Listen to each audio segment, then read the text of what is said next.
Your Honor, as the financial disclosures clearly show, my client's startup has completely dissolved, leaving the marital estate with less than $12,000 in liquid assets and over $80,000 in unsecured debt.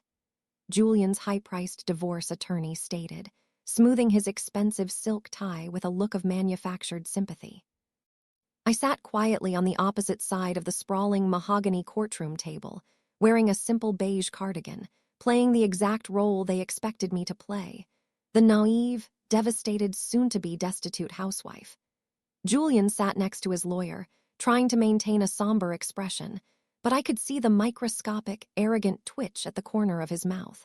He thought he had executed the perfect financial murder. He genuinely believed he had successfully drained our joint bank accounts, funneled over $4 million into decentralized cryptocurrency ledgers, and left me holding the bag for his fabricated corporate debt so he could run off to Bali with his 24-year-old marketing assistant. He thought I was just a clueless stay-at-home mom who didn't know the difference between a blockchain and a building block. What Julian had conveniently forgotten in his narcissistic delusion was exactly who I was before I gave up my career to support his fragile ego. My name is Maya, and before I spent the last 5 years packing his organic lunches and hosting his insufferable corporate dinner parties, I was a senior penetration tester for a global cybersecurity firm. I didn't just understand the dark web. I used to get paid 6 figures to tear it apart. The foundation of Julian's fatal mistake started exactly 6 months ago. We had been married for 8 years. He was the charismatic founder of a mid-tier fintech startup, and for the last few years, the money had been rolling in. We lived in a stunning 4-bedroom house in the suburbs, drove imported cars, and seemingly had the perfect life. But sociopaths get bored when things are peaceful. I started noticing the classic, sloppy red flags. The late-night emergency board meetings, the sudden changes to his phone passcodes, the distinct smell of expensive, unfamiliar perfume lingering on his coats. But the infidelity wasn't what triggered my absolute, cold-blooded rage. People fall out of love. It happens. What triggered my wrath was the financial strangulation. One morning, I went to buy groceries and my debit card was declined. When I logged into our joint banking portal, the account, which normally held over $200,000, was drained down to a pathetic $300. When I confronted Julian that evening, he put on an Oscar-worthy performance. He collapsed onto the kitchen island, crying, claiming that a massive foreign investor had pulled out, the startup was bankrupt, and creditors were seizing all our assets. He told me he was filing for divorce to protect me from the legal fallout, aggressively pushing me to sign a rapid, uncontested settlement that would leave me with nothing but my leased car and a mountain of credit card debt he had secretly accrued in my name. He expected me to panic, cry, and blindly sign the papers out of fear. But you can't run a financial con on a woman who used to audit digital bank vaults for a living. I didn't scream. I didn't throw plates. I simply hugged him, told him I understood, and packed a small overnight bag to stay at my sister's house, playing the heartbroken victim to absolute perfection. The second I walked out the front door, the grieving wife died, and the apex predator woke up. I didn't hire a divorce attorney right away. Instead, I drove to a local electronics store, bought a burner laptop in cash, installed a highly encrypted Linux operating system, and began the hunt. Julian thought cryptocurrency was a magic, untraceable ghost. He didn't understand that the blockchain is literally a public, immutable ledger. If you know exactly how to look, nothing is ever truly hidden. And I knew exactly how to look. I started by infiltrating our home router.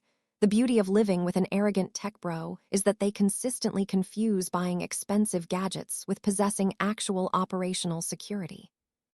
Julian had installed a top-of-the-line, $3,000 smart home network, but he had never bothered to change the default admin credentials on the primary firewall. It took me less than 45 seconds to remote into our home server from the burner laptop, sitting in my sister's spare bedroom. I didn't lock him out or crash the system. I simply deployed a silent packet sniffer, a microscopic piece of malicious code designed to mirror every single piece of data flowing in and out of his devices. For the next 3 weeks, I watched his digital life unfold in real time. I watched him text his mistress, a 24-year-old named Chloe, making lavish promises about the luxury villa they were going to buy in Bali as soon as the divorce paperwork cleared. But more importantly, I watched his financial traffic. He was using a secure, decentralized VPN, but his pattern of life gave him away. Every night at exactly 2:00 a.m., he would log into an offshore, unregulated cryptocurrency exchange based in the Seychelles. He had systematically liquidated the startup's operational capital, funneled it through 3 different shell LLCs to make it look like corporate losses, and then converted it all into completely untraceable Monero and Bitcoin. He had successfully hidden $4.2 million. However, owning crypto is entirely dependent on one single vulnerability: the seed phrase, a 24-word master password that grants absolute control over the digital wallet. Julian was arrogant, but he was fundamentally lazy. He possessed the memory of a goldfish when it came to passwords. There was absolutely no way he memorized 24 random words. He had to have written them down. He wouldn't put it on his phone or the cloud, knowing those could be subpoenaed in a high-asset divorce. He had hidden it somewhere physical in the house. I waited for a Thursday night, knowing he had a late corporate dinner, which my packet sniffer confirmed was actually a hotel booking with Chloe. I drove back to my own house, parked 3 blocks away, and bypassed the smart alarm system I had originally configured years ago. I walked into his immaculate home office and began the physical extraction. I didn't tear the room apart. I thought like him. I looked for the ego. On his bookshelf sat a pristine, first-edition copy of a famous Silicon Valley biography, a book he constantly quoted to sound intelligent but had never actually read. I pulled the book off the shelf, flipped to the index at the very back, and held it up to the light. There, faintly marked with a UV-reactive invisible ink pen he probably bought off Amazon, were 24 tiny dots next to specific words. It was incredibly pathetic. I took out my phone, snapped a high-resolution photo of the index, and placed the book exactly where I found it. I went back to my sister's house, booted up the secure Linux laptop, and entered the 24 words into a decentralized ledger interface. My screen instantly populated with his total hidden balance, $4,250,000. My finger hovered over the transfer all button. I could have drained his account right then and there, but I didn't. If I took the money in the middle of the night, he would panic, claim he was hacked, and potentially alert federal authorities, complicating the divorce proceedings.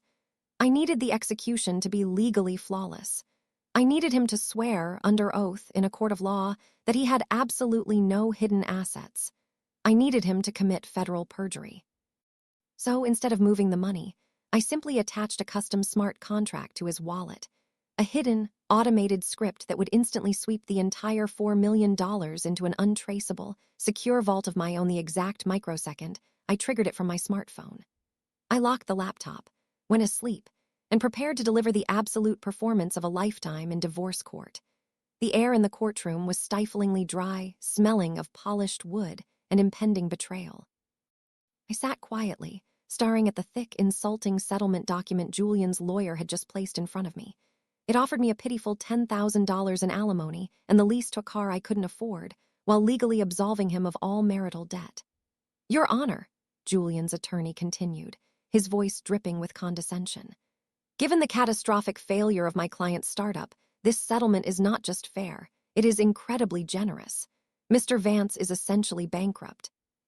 The judge, a stern older woman with zero tolerance for nonsense, looked down at me over her reading glasses.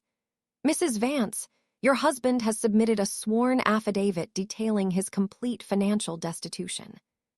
Do you have any evidence to the contrary, or are we prepared to sign this decree today?" Julian looked at me from across the table. He gave me a soft, manufactured look of pity, the kind of look you give a wounded animal before putting it down. He was entirely convinced he had won. I slowly stood up, smoothing the front of my cheap beige cardigan. I didn't look at his lawyer. I looked directly into Julian's eyes. "Your Honor," I said, my voice trembling perfectly, playing the terrified wife one last time. "Before I sign away my entire life, I just need to hear Julian say it. I need him to look me in the eye under oath and swear that he isn't hiding anything, that he truly lost everything we built." Julian's lawyer immediately stood up, annoyed. "Objection, Your Honor. This is purely emotional theater. My client has already submitted a sworn financial disclosure. The judge raised a hand, silencing the lawyer. Overruled. If the wife wants verbal confirmation before signing a poverty settlement, she gets it. Mr. Vance, you are under oath. Is your financial disclosure 100% accurate? Are there any hidden assets, domestic or offshore? Julian didn't even hesitate. He looked me dead in the eye, his face a mask of solemn regret, and committed a massive, federally prosecutable felony. I swear under penalty of perjury, Your Honor. I have nothing left. The startup failed. I am completely broke. The lie hung in the silent courtroom for 3 agonizing seconds. I felt a cold, authentic smile slowly spread across my face. The terrified, naive housewife completely vanished, replaced by the apex predator he had forgotten he married. I reached into the pocket of my cardigan, pulled out my smartphone, and opened the custom terminal app I had built. With my thumb, I tapped the bright red execute button.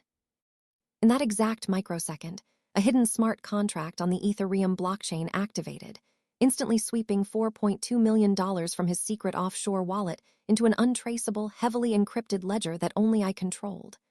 "Thank you, Julian," I said, my voice dropping its trembling act and becoming razor-sharp. That was the exact verbal confirmation I needed. I reached into my leather briefcase and pulled out a thick, bound forensic dossier. I walked past his stunned lawyer and handed it directly to the judge. "Your Honor, what you are looking at is a complete, immutable blockchain ledger extraction," I announced, my voice echoing in the quiet room. "Over the last 6 months, my husband did not lose his startup's capital. He systematically embezzled it, laundered it through 3 shell LLCs, and converted it into decentralized cryptocurrency to hide it from this court and from me." Julian's face instantly lost all its color. He practically fell back into his chair, his eyes wide with sudden, unadulterated terror. He reached frantically for his phone, his hands shaking so violently he dropped it on the floor.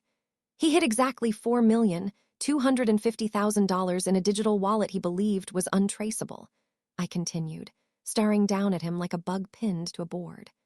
However, he just swore under oath that those assets do not exist. Since he has legally abandoned them under penalty of perjury, and since they were acquired during our marriage using marital funds, I have taken the liberty of legally seizing them in their entirety. The silence in the courtroom was violently shattered by the sound of Julian desperately scrambling on the floor to retrieve his dropped smartphone. He finally grabbed it, his fingers slipping on the glass screen as he frantically opened his decentralized secure wallet app.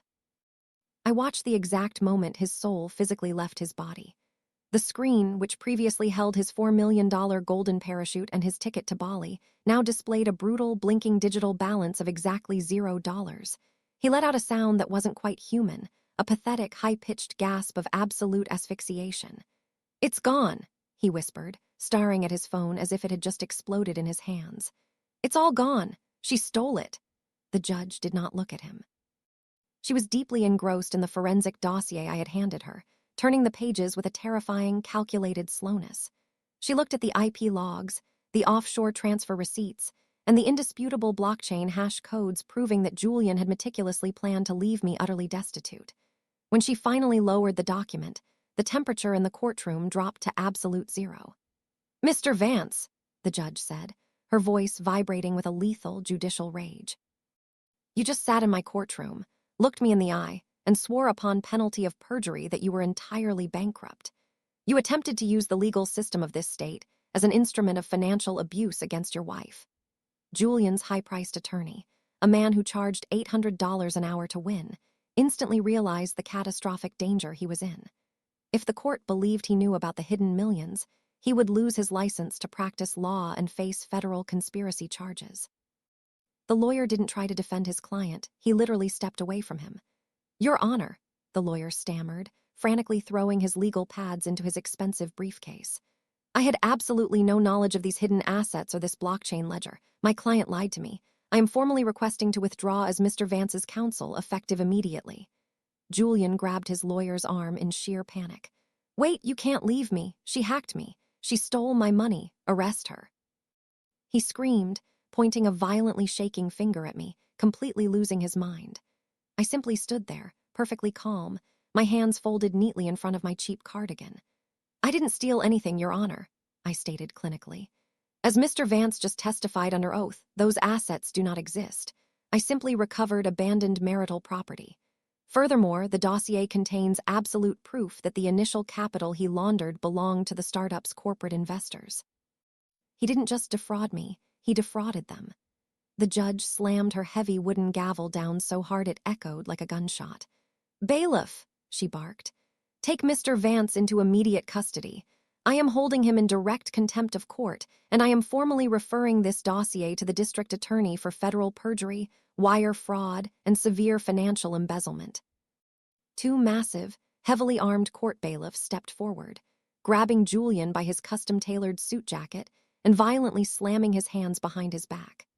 The metal handcuffs clicked with a heavy, satisfying finality.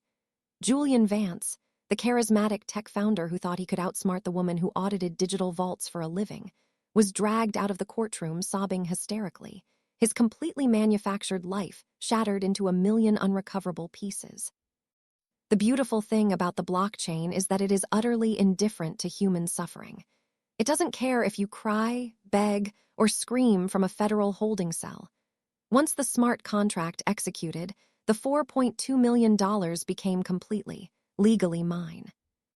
Because Julian had explicitly sworn under oath that the funds did not exist, and because the judge ruled he had utilized marital assets to fund his embezzlement, the court granted me full ownership of the recovered capital as punitive restitution. Julian's life disintegrated with terrifying speed. The investors he had defrauded didn't just sue him, they completely annihilated him. Because he had committed federal wire fraud, the corporate veil of his startup was pierced, leaving him personally liable for millions in damages he could no longer pay.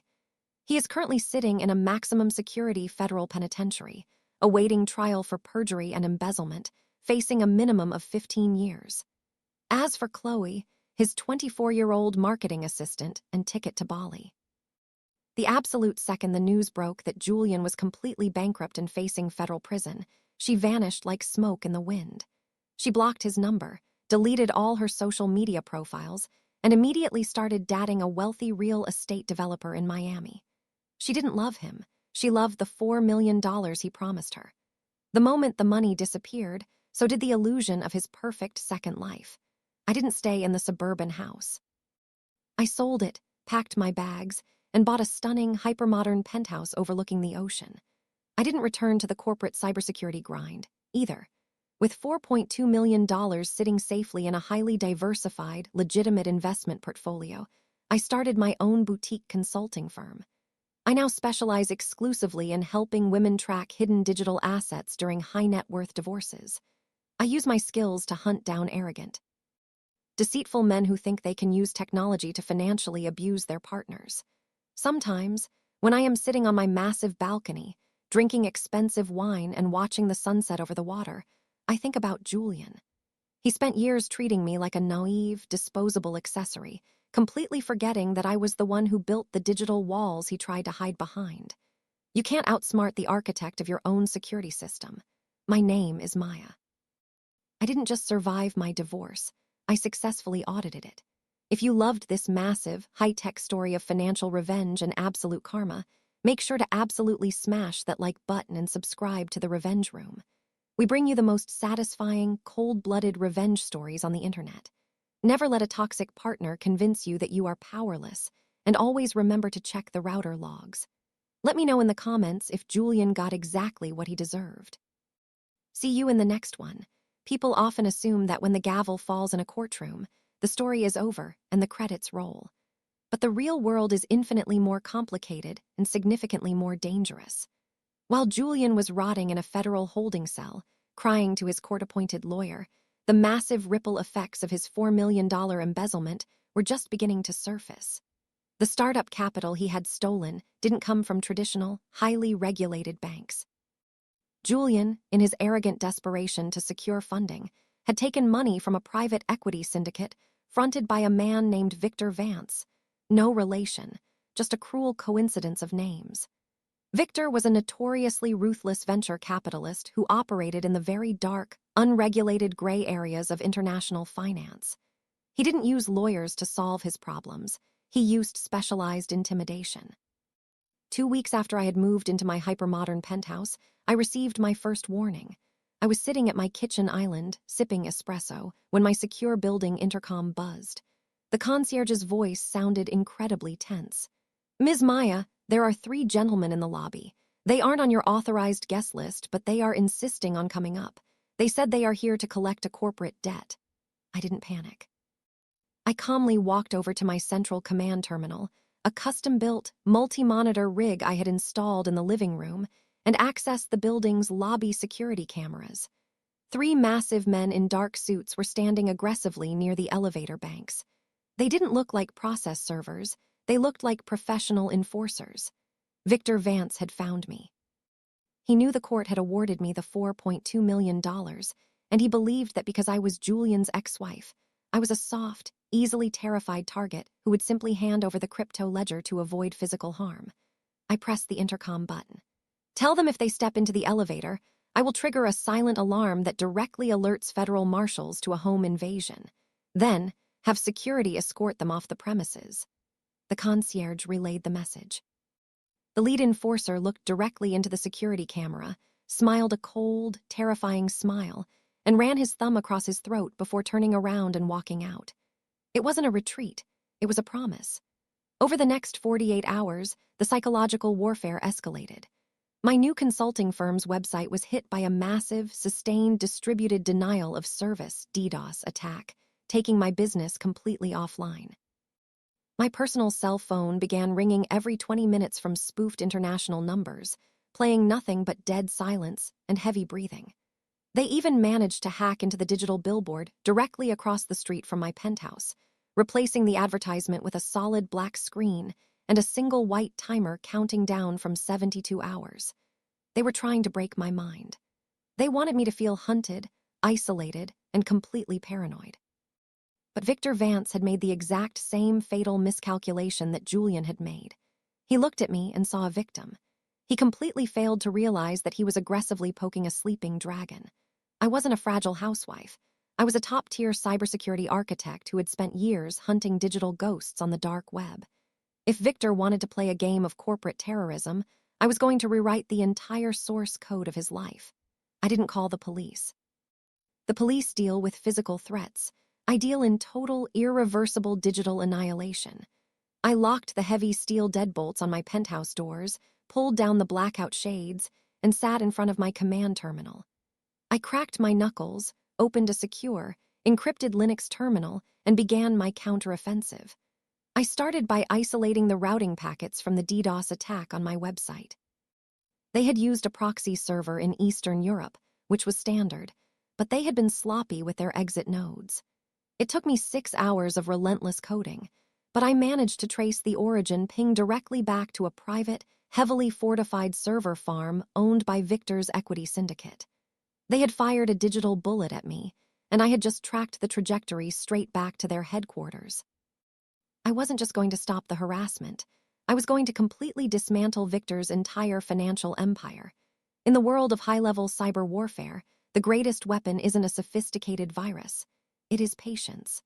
I didn't launch an immediate, brute force attack on Victor Vance's server farm. That would have triggered their intrusion detection systems and initiated a total corporate lockdown. Instead, I executed a low and slow infiltration. I found a vulnerable, unpatched node in their secondary HVAC control system, a classic fatal mistake made by physical security teams who forget that air conditioning units are now directly connected to corporate mainframes. From there, I quietly slid into their internal network, hiding my exact presence within the massive flow of everyday corporate traffic. For 48 hours, I existed inside Victor's digital empire as an absolute ghost. I mapped their entire digital architecture. What I found was infinitely darker and more complex than a simple venture capitalist firm. Victor Vance wasn't just funding tech startups. He was operating a massive, highly sophisticated laundromat for international crime syndicates. His servers were filled with encrypted ghost ledgers detailing the flow of illegal arms money, human trafficking payouts, and massive bribes to federal politicians. The $4 million Julian had stolen didn't belong to legitimate tech investors. It was dirty money belonging to an incredibly dangerous Eastern European cartel. That was the exact reason Victor was so violently desperate to recover it. If the cartel found out he lost their money to a clueless tech bro, they wouldn't sue him, they would execute him. I had just stumbled upon the digital equivalent of a nuclear arsenal. I initiated a secure, heavily encrypted tunneling protocol and began downloading the entire terabyte of ghost ledgers to a decentralized, offline server I maintained in an undisclosed proxy location. I collected every single wire transfer, every blackmail photo, and every offshore account routing number. I possessed the exact coordinates of Victor's entire criminal existence, but simply having the data wasn't enough. I needed him to know that he had lost. I needed to see the absolute terror in his eyes. At 11:00 p.m., while Victor was likely sitting in his fortified mansion believing he was the untouchable king of the underworld, I executed my strike. I bypassed the military-grade security on his personal, encrypted smartphone.